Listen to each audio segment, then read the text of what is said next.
I begin this hour with Joel Kaplan, head of global affairs for Meta. Good morning, Joel. Welcome on the day after Mark Zuckerberg's big announcement. The news may completely focus on the tragedy out here. I would guess you've got a lot of Meta employees in Los Angeles, don't you? Yeah, well, first of all, good morning, Hugh. Thanks for having me. And yeah, terrible to wake up to the news and hear about all these fires in such a beautiful area. We do have some Meta employees in an office in Los Angeles. We're headquartered a little further north, but yeah, our hearts really go out to everybody who's dealing with these fires. Hope they get them under I will control keep quick. giving updates throughout the hour, but now I want to turn to the aftermath of Mark Zuckerberg's policy. I played it on the air yesterday, and I have collected reactions to talk with you about. But first, how do you think the public is receiving the change of course that Mark Zuckerberg laid out in the video yesterday? Yeah, thanks, Hugh. I'm glad you all had a chance to listen and talk about them yesterday. I think the reaction has been really great, and I think people are ready for a return to the values of free expression on our platforms that Mark laid out yesterday, and we had a chance to talk about. Things like eliminating the third-party fact-checking program, which has just been too politically biased, changing our rules to allow for greater space for political debate about issues like immigration or gender or trans issues, and changing our enforcement, how we actually enforce those rules to really dramatically cut down on mistakes, which make up the lion's share of the censorship that people experience on our platform. So all of those things are really important for getting back to those roots in free expression. And the reaction I've gotten has been really positive. Now, Joel, very few people know you're deputy assistant to the president under George W. Bush. So you've been in the hurricane. You know what it's like when too many things are happening. Meta is sort of like a private sector White House. Everything happens to Meta because it's around the world. It's involved in everything. How is this played in countries not named the United States of America? Yeah, look, we do operate in almost every country around the world, and not all of those countries have, in fact, really none of those countries have the First Amendment like the United States and have that deep-rooted commitment as a country to freedom of expression. And we have to operate in all of those countries. One of the challenges we've had over the last few years is that when you have a U.S. administration that puts pressure on companies like ours to moderate more content, censor more speech, it really invites even greater regulation and censorship in other countries. So one of the things we're looking forward to is working with President Trump and his administration to push back on some of the countries that have taken a much more aggressive approach through regulation to censorship online. So we'll see how it all lands in different places around the world, but we're excited that this is a real opportunity for us to push forward on free expression everywhere around the world. I'd like to give you two reactions that I spent the day collecting them, Joel Kaplan. One from Christine Rosen at AEI, who I think is really one of the smartest people in American politics, said on their podcast yesterday, and they spent most of their hour on the commentary podcast talking about Meta. Politics is just an obstacle to power for Zuckerberg. If ultra progressives come along in 2028, Meta will switch again. That's from a very serious intellectual on the right. On the left, Brian Stelter. Meta's framing in its PR blog post is more speech and fewer mistakes. An alternative title could be more lies and more confusion. In between are the too little too late people. I mean, how do you deal with a spectrum of responses like that? Well, our job is to focus on what we think is the right thing to do for the people who use our platform in the United States and around the world. And we think the right thing to do is to give them a platform and space to express themselves and share what's important to them. And some people are going to like that, and some people aren't. But the important thing is we really have an opportunity now to get back to those roots. When Mark Zuckerberg founded this company, you don't found a company like this one that has this kind of mission if you don't really believe in voice and giving people a voice. So I think that is the true north for this company, and this is just a great opportunity for us to seize the moment and return to those founding principles for Mark and for the company. Mark Zuckerberg gave his speech in Georgetown in 2019. Then COVID came along and kind of upended anything.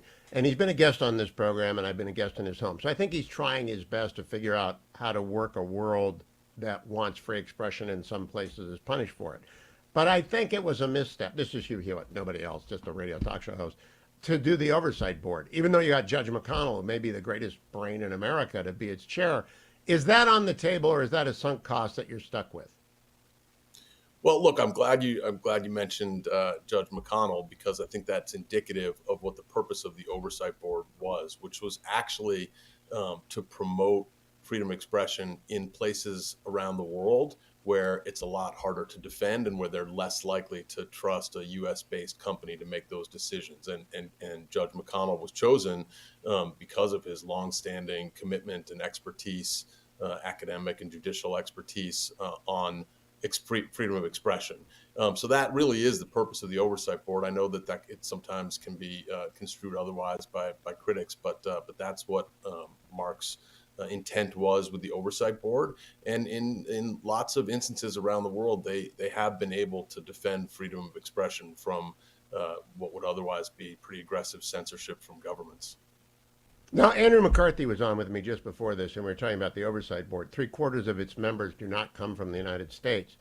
Is there any benefit to the company of having an oversight board that reflects, if I can put it this way, a European consensus on speech, which is much more heavy-handed than the American genome, which is stay away unless it's child porn or an imminent call to imminent violence, the Brandenburg test? Any rethinking of that, Joel?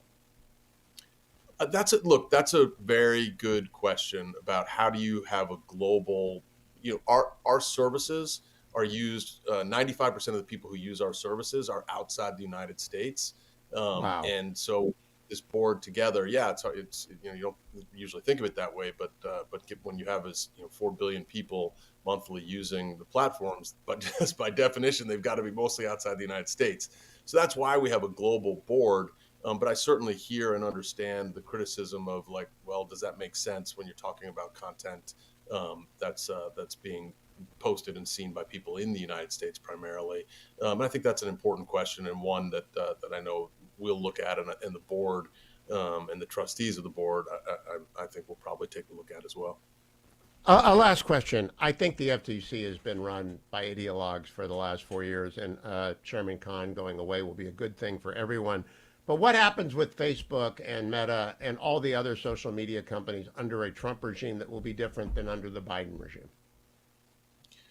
Well, I think there's great reason for all of the tech companies and for businesses generally to be very optimistic that we're going to come out from under this really heavy-handed regime that we've had over the last 4 years of just regulation across the board, which has been, I think, a real hindrance to growth. And the thing that the new administration and President Trump in particular are really focused on is just American competitiveness and leadership.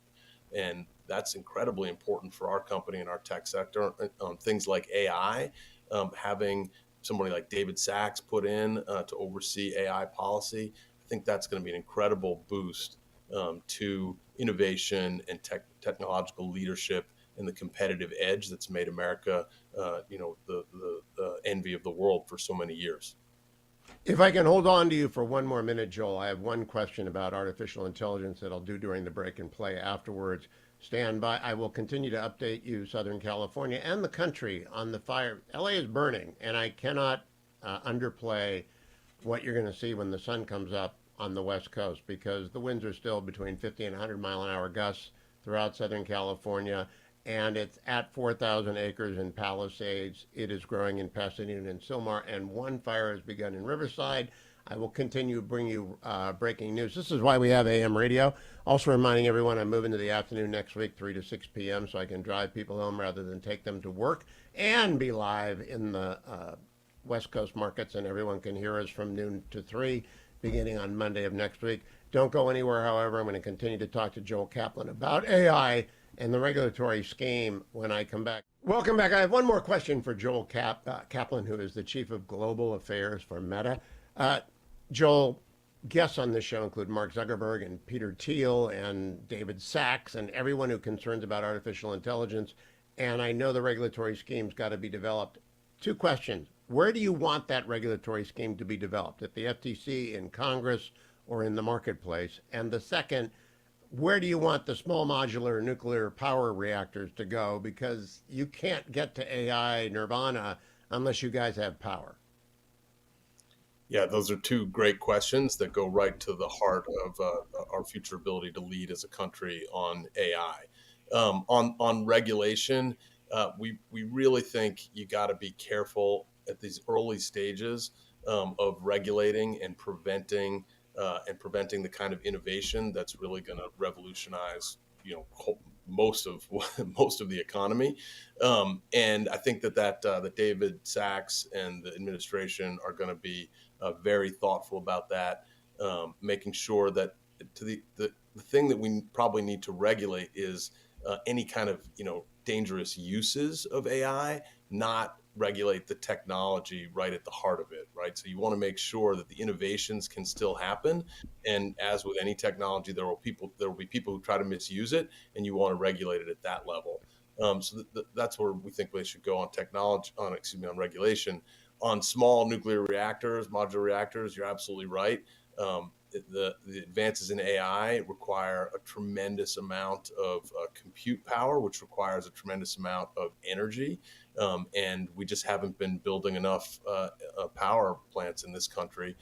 And I think President Trump and his administration are really focused on making it much easier to invest and build power of all kinds in this country, and I think in the coming years, nuclear has to be a huge part of that, and the technological advances we're starting to see in small modular reactors hopefully can play an important role in the future of AI.